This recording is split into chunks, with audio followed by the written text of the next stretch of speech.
In the heart of an ancient forest, where the trees grew so tall that their branches tangled with the clouds, two little sparrows lived in a world that often felt far too big for their tiny wings. One was Blue, a sparrow with feathers the color of the morning sky, soft and calming, like a gentle breeze before sunrise. The other was Gold, a sparrow with plumage that shimmered like the first rays of dawn, glowing with warmth and brightness wherever he flew. Though they were small, they were inseparable. The forest was their playground, their shelter, and their secret home. Together, they darted between the leaves, danced in sunbeams that fell through the canopy, and sang melodies that carried across the mossy ground. But on this day, something was different. Blue had noticed that Gold's song had grown quieter, his chirps no longer carrying the sparkle they once did. His wings drooped as if the weight of the forest had settled on his feathers. When they perched side by side on a twisted branch, Blue saw something he had never seen in his friend's eyes before: tears. The forest around them whispered softly.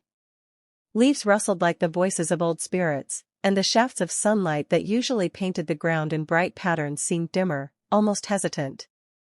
Gold's head bent low, and his golden feathers lost their glow. Blue shuffled closer, his heart tightening. He had always been the gentler of the two, the one who noticed small things others overlooked, the trembling of leaves before a storm, the sigh of the earth after rainfall, and now, the sadness hidden in his friend's heart. Without a word, Blue spread his little wings and wrapped them around Gold. His feathers brushed against the golden plumage, and the touch was soft, like a blanket of comfort on a cold night. Gold trembled, his chest rising and falling with unspoken sorrow. His tears spilled onto the mossy bark below, tiny droplets that glistened like broken stars. Blue held him tighter, pressing his cheek to Gold's, whispering through his silence, "You are not alone. Not while I am here." The forest seemed to pause. The dark branches that twisted above them did not look as frightening anymore, instead, they formed a sheltering arch.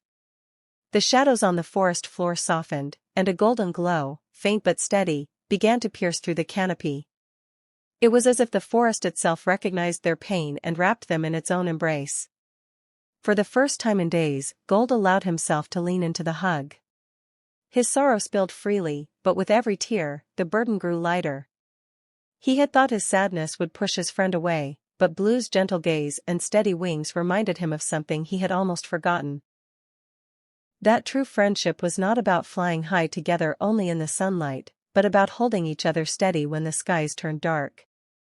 Slowly, Gold's feathers began to glimmer again. Not as brightly as before, not yet, but enough to remind him that light always